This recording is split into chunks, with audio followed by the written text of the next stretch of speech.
Oke, shalom. Selamat siang anak-anak semuanya. Bagaimana dengan keadaan kalian? Ibu Bella berharap kita semua tetap baik-baik saja ya. Kita masih tetap semangat dan juga sehat. Nah, anak-anak, di siang hari ini ya, Ibu Bella akan kembali melanjutkan materi kita yang sebelumnya telah kita pelajari tentang faktor penyebab perubahan sosial budaya ya. Nah, kalian sudah mempelajari itu, di mana faktornya itu ada dua ya. Ada yang menyebabkan terjadinya perubahan sosial budaya, tetapi ada yang menghambat terjadinya perubahan sosial budaya. Kemarin sudah kalian pelajari ada 7 ya faktor penyebab atau pendorong perubahan sosial budaya. Yang kemarin ada pertama bertambah dan berkurangnya penduduk, lalu yang kedua penemuan baru, lalu ada konflik, kemudian terjadinya pemberontakan atau revolusi, lalu ada perubahan lingkungan alam, ada peperangan, dan juga pengaruh kebudayaan masyarakat lain. Nah, untuk pertemuan saat ini kita akan membahas materi kita yang selanjutnya, yaitu tentang faktor yang menghambat terjadinya perubahan sosial budaya ya. Dan nanti kita akan lanjut melihat sekilas materi kita tentang globalisasi.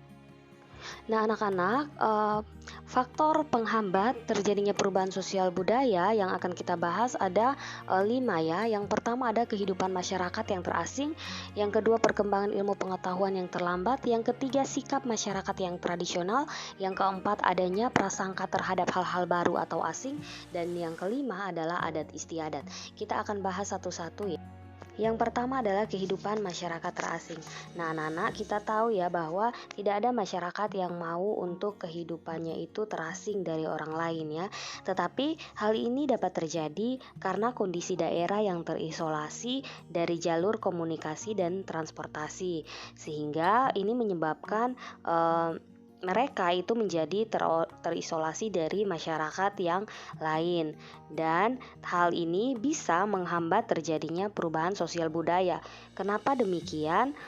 Karena kehidupan masyarakat terasing atau terisolasi itu menyebabkan masyarakat tidak mengetahui tentang perkembangan yang terjadi di masyarakat lainnya, sehingga akan sulit bagi mereka untuk berkembang dan memperkaya budayanya. Nah, untuk itu, ini bisa berakibat pada perubahan sosial budaya itu menjadi sulit di tempat tersebut. Yang berikut kedua adalah perkembangan ilmu pengetahuan yang terlambat. Nah, anak-anak, dalam hal ini adalah masyarakat pedalaman yang sedang membutuhkan pendidikan. Anak-anak, mungkin kalian tahu ya, ada satu kalimat yang mengatakan begini, ilmu pengetahuan itu adalah jendela dari perubahan sosial budaya. Kalau misalnya ilmu pengetahuan itu berkembang dengan baik, maka akan terjadi perubahan sosial budaya ya dengan sangat cepat. Ya, tetapi berbanding terbalik jika pengetahuan itu tidak berkembang dengan baik atau lambat begitu ya, maka yang terjadi juga orang akan mengalami kesulitan di dalam melakukan perubahan sosial budaya.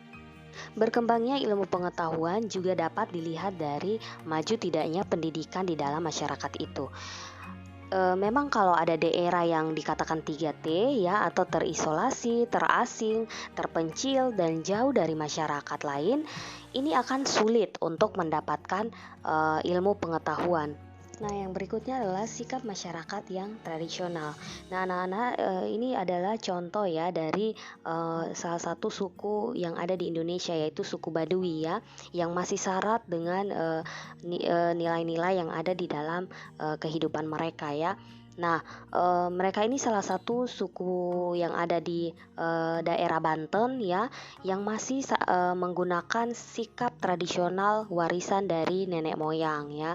Mereka ini memilih untuk mengisolasi diri mereka dari dunia modern. Jadi anak-anak mereka itu tidak mereka sekolahkan secara formal, dan mereka hanya boleh belajar dari lingkungan alam. Nah, pelajaran yang mereka dapatkan juga adalah secara turun-temurun, terutama adat istiadat warisan dari nenek moyang. Nah, masyarakat Baduy ini mereka tidak ada teknologi. kendaraan dan juga alat elektronik yang mereka gunakan. Bahkan listrik, alat-alat elektronik lainnya, bahan-bahan kimia, sampo, sabun, televisi, handphone, dan sebagainya itu tidak diperkenankan untuk digunakan. Nah, faktor yang menghambat selanjutnya adalah adanya prasangka terhadap hal-hal baru atau asing. Nah, anak-anak ini bisa terjadi juga dipengaruhi karena banyak bangsa Indonesia yang mengalami trauma ya, khususnya trauma untuk golongan tua ya. Mereka itu terkadang masih merasa curiga dan juga memiliki prasangka yang buruk ya terhadap budaya asing atau hal-hal baru yang berasal dari dunia barat ya. Nah, perasaan dan prasangka buruk ini kemudian menimbulkan sikap yang acuh, tidak peduli ya, bahkan antipati terhadap sesuatu yang baru dari luar masyarakat. Ya, padahal anak-anak sesuatu yang berasal dari luar itu belum tentu tidak bermanfaat ya. Ada yang bermanfaat juga dan dapat membawa perubahan bagi kehidupan mereka. Namun memang masih ada masyarakat yang memang menanamkan sikap kepada warganya bahwa sesuatu yang berasal dari luar masyarakat itu hanya akan merusak alam dan juga kehidupan mereka. Nah, hal inilah yang kemudian membuat suatu masyarakat itu tidak mengalami perubahan sosial budaya. Oke anak-anak, faktor yang terakhir yang menghambat terjadinya perubahan sosial budaya adalah adat istiadat atau kebiasaan. Nah, di sini digambar Ibu kasih contoh adalah suku Kajang ya. Jadi suku Kajang ini dia tinggal di Kabupaten di Bulukumba ya, di Kota Makassar. Nah, suku Kajang ini mereka mudah dikenali karena mereka memakai pakaian yang semuanya serba hitam dan juga mereka tanpa menggunakan alas kaki. Nah, suku ini mereka masih memegang teguh adat istiadat mereka. Mereka itu tidak tertarik dengan dunia luar. Mereka masih menjalani kehidupan mereka sebagaimana nenek moyang mereka itu menjalani hidup mereka di zaman dulu. Nah, di sana itu ada sebuah hutan keramat, namanya itu hutan keranjang. Jadi suku Kajang ini tidak boleh mengambil hasil alam, bahkan ranting dan kayu bakar sekalipun dari hutan tersebut. Apabila mereka melanggar, maka mereka akan dikenakan hukuman adat ya. Jadi anak-anak suku Kajang ini mereka masih memegang teguh nilai-nilai kehidupan mereka secara tradisional ya. Jadi sudah berakar di dalam kehidupan mereka. Nah, anak-anak ini bisa menjadi satu penghambat ya bagi seseorang yang ingin melakukan perubahan sosial budaya. Nah, karena kehidupan mereka yang masih memegang teguh nilai-nilai tradisional, khususnya turun-temurun dari nenek moyang, maka itu akan membuat mereka tidak mudah begitu saja menerima budaya baru dari luar. Walaupun budaya itu misalnya baik, tetapi mereka sudah merasa nyaman ya dengan kehidupan mereka yang mereka jalani saat ini begitu ya. Nah, ini salah satu faktor yang menghambat terjadinya perubahan sosial budaya. Nah, anak-anak, itu dia tadi ya faktor yang menghambat terjadinya perubahan sosial budaya. Kita sudah selesai di pertemuan kita di minggu depan kita akan masuk dengan materi baru kita ya, masih di bab 2 tentang globalisasi ya. Tetapi sebelumnya Ibu Bella ingin menampilkan ya cuplikan video untuk materi kita di pertemuan selanjutnya. Kita akan masuk yaitu globalisasi. Oke? Selamat menyaksikan videonya. Di zaman modern saat ini, semua serba mudah. Kita bisa belanja dari luar negeri, tahu kabar berita mancanegara, dan komunikasi dengan saudara di luar kota. Ya, itu semua karena teknologi. Teknologi yang mempersempit ruang dan mempersingkat waktu. Sadar nggak sih kalau itu semua merupakan dampak dari globalisasi?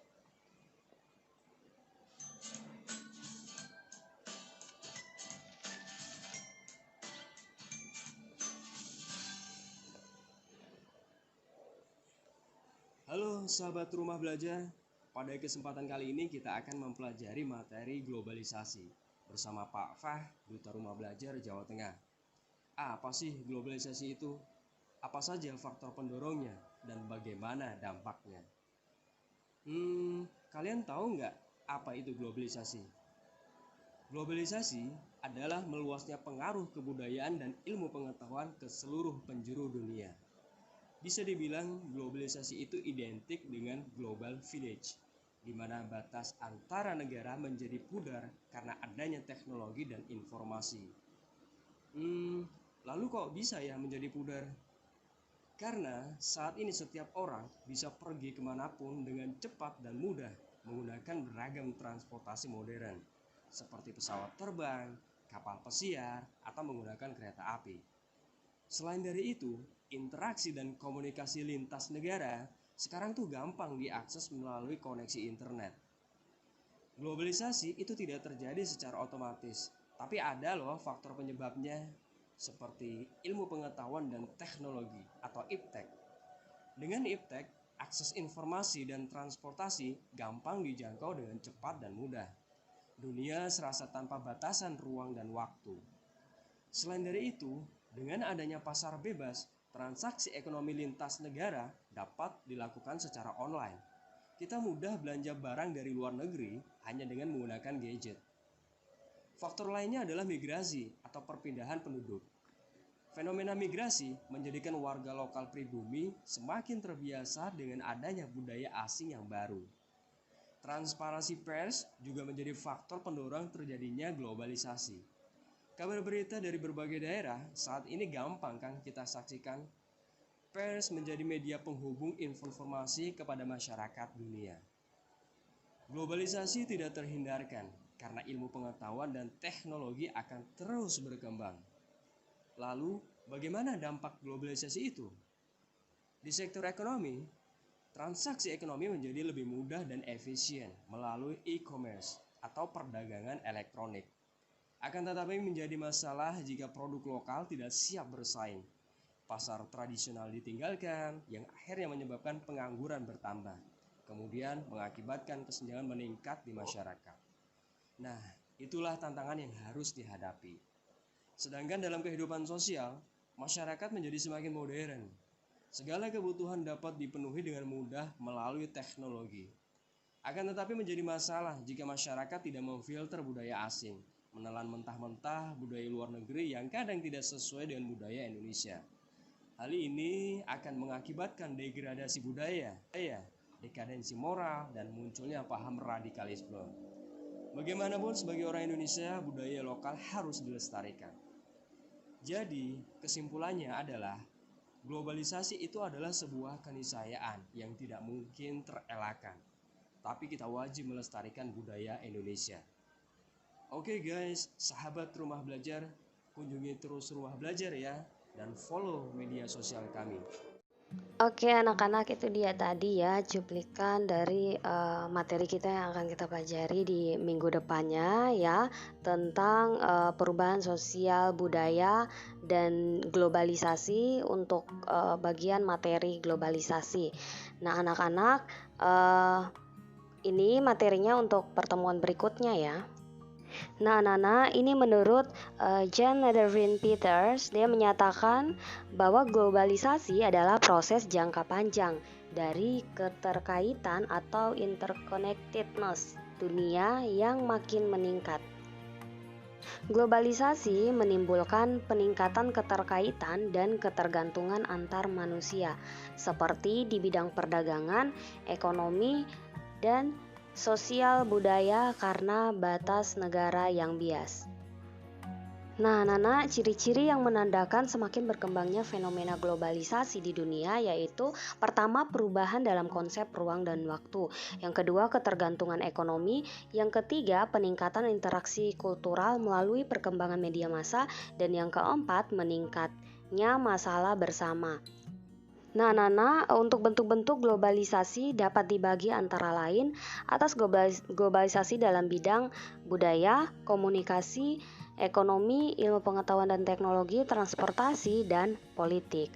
Oke anak-anak, itu dia sekilas cuplikan materi kita untuk bagian B di bab 2 tentang globalisasi.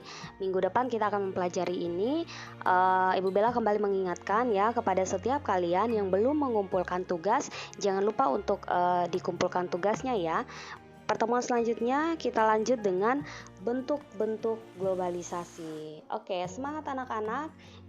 Tidak ada tugas di pertemuan ini, tetapi Ibu Bella kembali mengingatkan untuk mengumpulkan tugas. Oke, terima kasih anak-anak untuk perhatiannya. Tuhan Yesus memberkati kita semua.